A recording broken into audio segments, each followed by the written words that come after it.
ലഹരി പദാർത്ഥം നമ്മുടെ ശരീരത്തെ നശിപ്പിക്കും, നമ്മുടെ കുടുംബജീവിതത്തെ നശിപ്പിക്കും, നമ്മുടെ തലമുറകളെ നശിപ്പിക്കും, നമ്മുടെ കുടുംബത്തെ നശിപ്പിക്കും, നമ്മുടെ സമൂഹത്തെ നശിപ്പിക്കുവാനിടയായി തീരും. അതുകൊണ്ട് എന്നെ കേൾക്കുന്ന സ്നേഹിതരെ, നിങ്ങൾ ദേശത്തെ സ്നേഹിക്കുന്നുവെങ്കിൽ, കുടുംബത്തെ സ്നേഹിക്കുന്നുവെങ്കിൽ, നിങ്ങൾ നിങ്ങളുടെ തലമുറകളെ സ്നേഹിക്കുന്നുവെങ്കിൽ ലഹരി പദാർത്ഥങ്ങളോട് നോ പറയുവാനിടയായി തീരണം.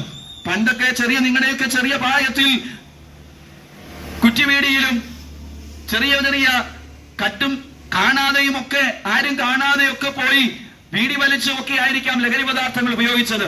ഇന്ന് മണം പോലും തിരിച്ചറിയാൻ കഴിയാത്ത നിലയിൽ വലിച്ചും രുചിച്ചും നാവിന്റെ അടിയിലും നാവിൽ തൊട്ടും എന്തിനാ നഖത്തിന്റെ ഇടയിലും ചിരിക്കിടയിലും ഒക്കെ വെച്ച് നമ്മുടെ തലമുറകൾ ഇത് ഉപയോഗിച്ച് ഭക്ഷണത്തിലേക്ക് പൊക്കൊണ്ടിരിക്കുമ്പോൾ എന്നെ കേൾക്കുന്ന സ്നേഹിതര, ഈ സന്ദേശത്തിന് പ്രാധാന്യതയുണ്ട്.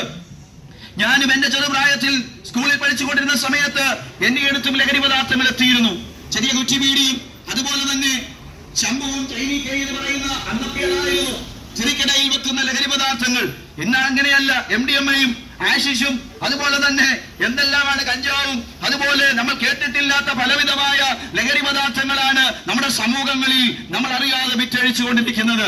അതുകൊണ്ട് എന്നെ കേൾക്കുന്ന സ്നേഹിതരെ, ലഹരി പദാർത്ഥങ്ങളിൽ നിന്ന് മോചനം നേടാൻ ഒരു മാർഗം കൂടെയാണ് യേശുക്രിസ്തുവിന്റെ സ്നേഹം എന്ന് പറയുന്നത്, ഈ സുവിശേഷം എന്ന് പറയുന്നത്. ഞാൻ ഈ ലഹരിക്ക് അഡിക്റ്റ് ആയിരുന്നു.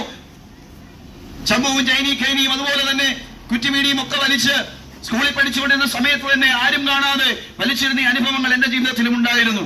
എനിക്കത് മാറ്റാൻ കഴിയാത്ത അനുഭവം ഉണ്ടായിരുന്നു. പക്ഷേ ഞാൻ അത് മാറ്റിയത്, എനിക്കതിൽ നിന്ന് മോചനം തന്നത് യേശുക്രിസ്തുവിന്റെ ഈ സുവിശേഷമാണ്, ഈ സുവിശേഷ സന്ദേശമാണ്. അതുകൊണ്ടാണ് ഞാൻ പറഞ്ഞത്, ഈ കാലഘട്ടത്തിൽ ഈ സന്ദേശം ഈ റോഡുകളിലും തെരുവോധങ്ങളിലും ഒക്കെ ഇതുപോലെയുള്ള സംഘടനകൾ വിളിച്ചു പറയുന്നതിന്റെ പ്രാധാന്യത നിങ്ങൾ മനസ്സിലാക്കണം. ലഹരി പദാർത്ഥങ്ങളിൽ നിന്ന്, പാപത്തിൽ നിന്ന്, പലവിധമായ അഡിഷനുകളിൽ നിന്ന് മോചനം തരുവാൻ യേശുക്രിസ്തുവിന്റെ നിത്യ സ്നേഹത്തിന് കഴിയും. യേശുക്രിസ്തു ഈ ലോകത്തെ സ്നേഹിച്ചത്